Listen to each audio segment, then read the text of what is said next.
Bismillahirrahmanirrahim. Alhamdulillahirabbil alamin. Wassalatu wassalamu ala asyrafil anbiya wal mursalin Sayyidina Muhammad wa ala alihi wa ashabihi ajma'in. Subhanaka la ilma lana illa ma 'allamtana innaka antal alimul hakim. Allahumma anfa'na bima 'allamtana wa 'allimna ma yanfa'una wa zidna 'ilman nafi'a. Al-Fatihah. A'udzu billahi minasyaitonir rajim. Bismillahirrahmanirrahim. Alhamdulillah rabbil alamin. Ar-Rahmanir Rahim. Maliki yaumiddin. Iyyaka na'budu wa iyyaka nasta'in. Ihdinas siratal mustaqim. Shiratal ladzina an'amta 'alaihim ghairil maghdubi 'alaihim waladdallin. Amin.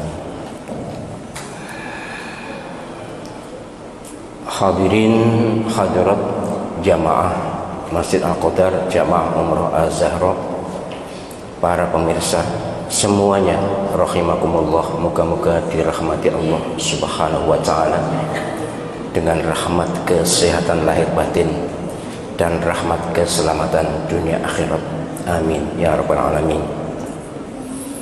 Mengawali kajian IIM ini, saya tentu sebagaimana biasa merespon beberapa pertanyaan atau tanggapan dari jamaah dan pemirsa. Ustadz, sikap Ustadz pada Wahabi kok begitu lunak, padahal mereka caci maki kita dengan bid'ah.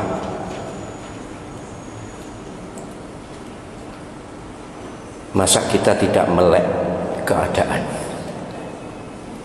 Ya, saya melek ya. Sungguh saya bergaul dengan Wahabi sudah lama, baik Wahabi yang asli maupun Wahabi KW. Apa ada KW? Yang asli yang ada di Saudi sana itu asli, yang KW yang selain ada di Saudi. Kira-kira begitu gambaran saya. Mengapa? Karena Wahabi yang saya kenal di Saudi Arabia itu hampir tidak pernah mengatakan bid'ah di telinga saya. Tapi kalau Wahabi yang di sini memang begitu mudah sekali mengatakan bid'ah itu. Tapi saya tetap berprinsip, apakah caci maki itu kita balas dengan caci maki? Apakah ngelok-ngelok itu kita balas dengan ngelok-ngelok nih? Tidak selesai masalah. Bahkan kita ikut berdosa itu, mohon maaf ya. Masa ada orang ngelok nih kita lalu kita balas dengan ngelok nih? Saya justru kasihan dengan Wahabi yang membid'ahkan itu, kasihan. Karena kalau benar-benar bid'ah oke lah. Tapi kalau bukan, padahal lebih besar yang dibid'ahkan dibanding yang tidak. Ulamanya lebih banyak yang dibid'ahkan.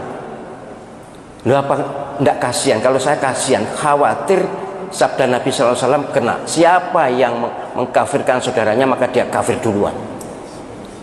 Maknanya begitu, hadis Sahih Bukhari. Jadi bukan saya enggak merespon loh.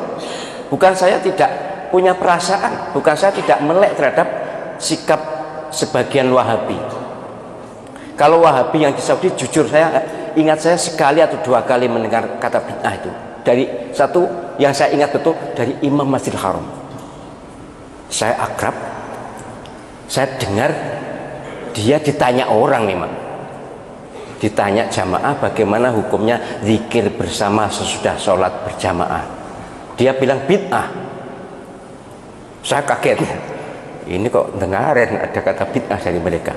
Tapi saya tidak langsung respon saat itu. Saya hadapi di luar jamaah. Saya bukan bantah, bukan debat, tapi saya jelaskan duduk masalahnya orang zikir bersama itu begini.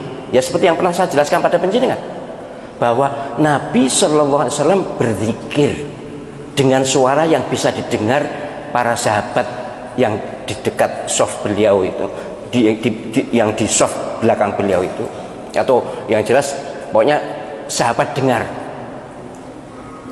Makanya hadis-hadis yang terkait dengan zikir sudah sholat itu kan banyak yang annahu, bahwa beliau, banyak yang kana, beliau, jarang yang yakulu, itu jarang beliau bersabda. Itu memang ada sih, tapi bahwa zikirnya Nabi SAW Walaupun tidak secara eksplisit ngajak bersama-sama, tapi beliau dengan suara yang diketahui, yang didengar jamaah, sehingga para sahabat, waktu itu jamaahnya para sahabat, menirukan. Persis seperti yang kita lakukan di Al-Qadar ini. Yang di Al-Qadar itu imamnya tidak terlalu keras, tapi jamaahnya dengar, dan jamaahnya mengikuti sampai selesai. Beliau diam.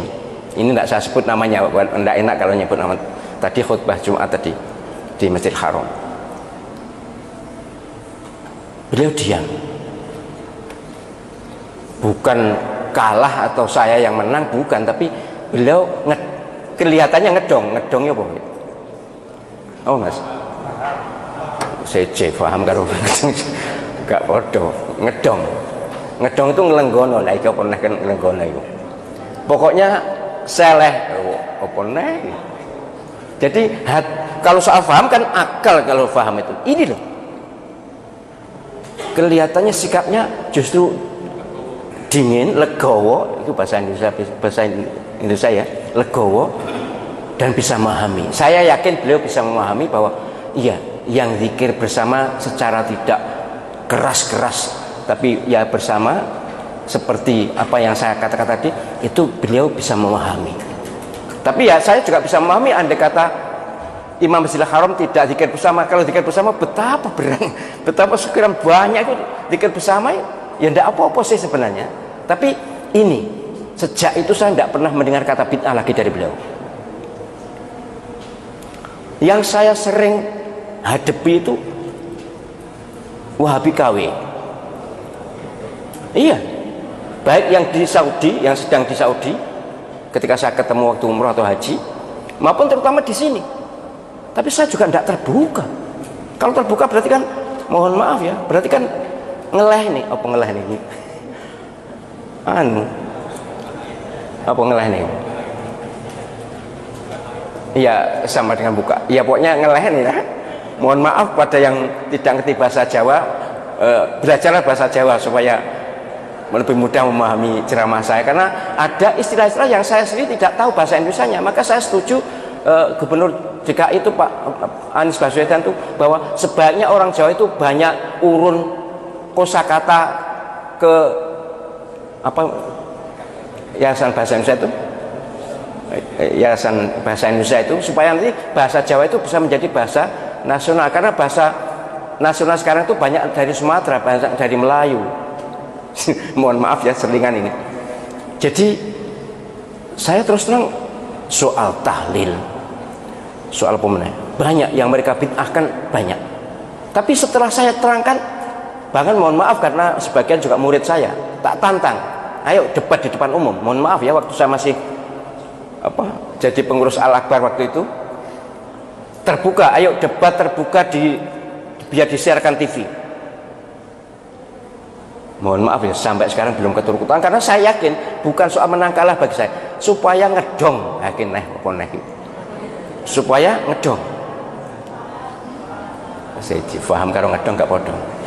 Jadi supaya mereka ngerti bahwa ternyata yang tahlilan itu punya dalil.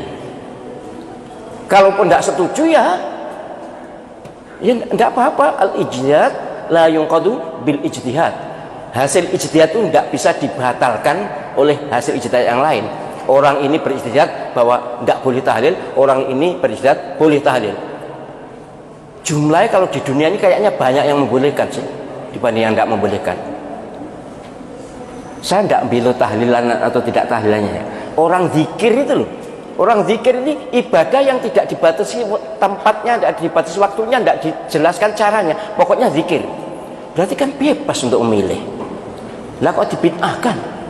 Hanya karena tidak ada pada zaman Nabi. Kalau tidak ada pada zaman Nabi banyak.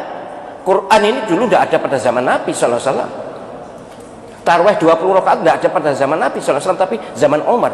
Apa kita mengatakan Umar bid'ah? Azan 2 dalam sholat Jumat tidak ada zaman Nabi, zaman Abu Bakar, zaman Umar. Yang ada pada zaman Sayyidina Utsman. Apa kita mengatakan bahwa Sayyidina Utsman tokoh bid'ah karena gara-gara azan 2? Nabi Muhammad SAW itu orang yang sangat bisa memahami perilaku sahabat. Andai kata Nabi masih hidup lalu Sayyidina Umar melakukan sholat tarawih 20, saya yakin diizinkan kok. Itu mertuanya. Andai kata Nabi masih hidup ketika Sayyidina Utsman meng-create adzan 2 itu, saya yakin juga dibolehkan kok. Itu mantunya 2 kali malah. Dzunurain itu. Jadi orang enak sak miliki sak masjid itu. Bahkan penonton apa ada satu orang yang pernah dipek mantu wong situ. Anake loro dikek nih kabeh. Tapi ya bergantian, bukan langsung loro dirangkep. Ya.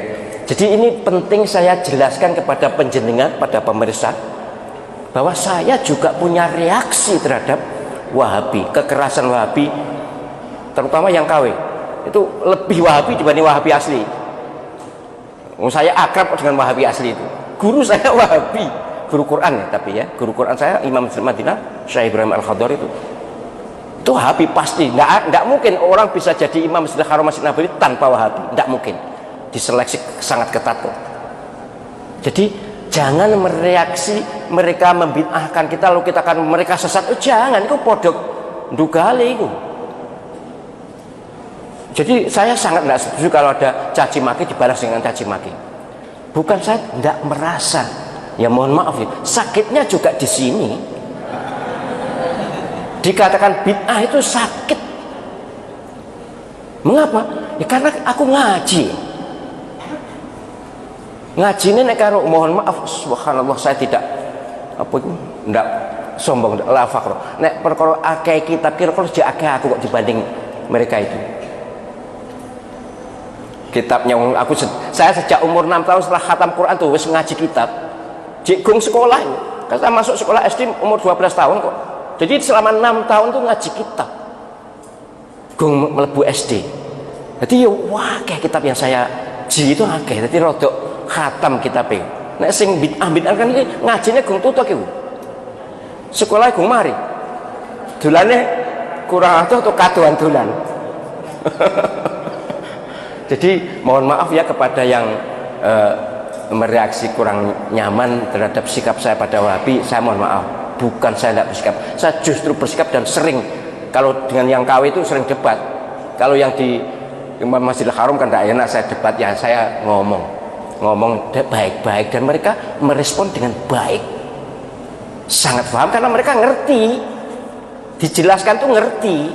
Dan sing KW itu ngajine rung tutuk kok, dijelaskan kok apa ya susah. Maka saya mohon kepada saudara-saudara kaum muslimin yang Wahabi atau apapun, cobalah ya, bukan Wahabi saja lah, semuanya lah wis, semua umat Islam itu ojo saling lok-lokan, lok-lokan, jangan saling caci maki ya, jangan saling menghina, jangan saling menyalahkan, bahkan menyalahkan pun yang santun lah menyalahkan tuh. Kalau memang benar-benar salah, tapi kalau pilihan kan tidak bisa. Oh sholat subuh itu kalau kunut salah, oh tidak bisa. Yang kunut benar, yang tidak kunut benar. Sing gak benar, sing gak salah subuh. Gitu kan? Jadi saya mohon maaf pada para netizen atau apa namanya apa? Netizen ya, para netizen. Jangan kira saya tidak melek keadaan. Saya melek kok keadaan. Saya melek. Saya tahu. Saya merasakan. Bahkan lebih lama merasakan dibanding penjenengan. Saya sejak 86 saya bergaul dengan imam-imam Masjidil Haram, Imam Masjid Nabawi. Bahkan debat sering dulu, tapi debat secara halus nih. Ya masalah yang pernah saya terangkan dulu, masalah Jumroh Aqobah, masalah sholat jenazah setelah setelah sholat fardu itu yang saya kritik agak keras waktu itu. Tapi bukan Imam Masjidil Haram. Yang Imam Masjidil Haram masalah ini, masalah zikir bersama itu. Jadi sebenarnya nyaman saja, nyantai saja nek dilok nih. Kalau dilokkan ya, dicaci ya, kalau dicaci dikatakan bid'ah itu, saya malah kasihan. Jangan-jangan kalian yang bid'ah. Itu loh, itu yang malah saya tuh kalau diloknya nggak apa-apa sih. Yang penting saya yakin bahwa saya punya dalil, saya punya tuntunan, saya punya kiai, punya ulama, punya guru. Dan berdasarkan kajian saya selama sekian puluh tahun terhadap ajaran Islam, saya mohon maaf ya, saya tidak merasa pernah melaksanakan bid'ah. Atau saya kalaupun pernah, sudah tak tambani. yang 20 tahun itu loh, yang ilmu kanuragan itu banyak bid'ahnya memang.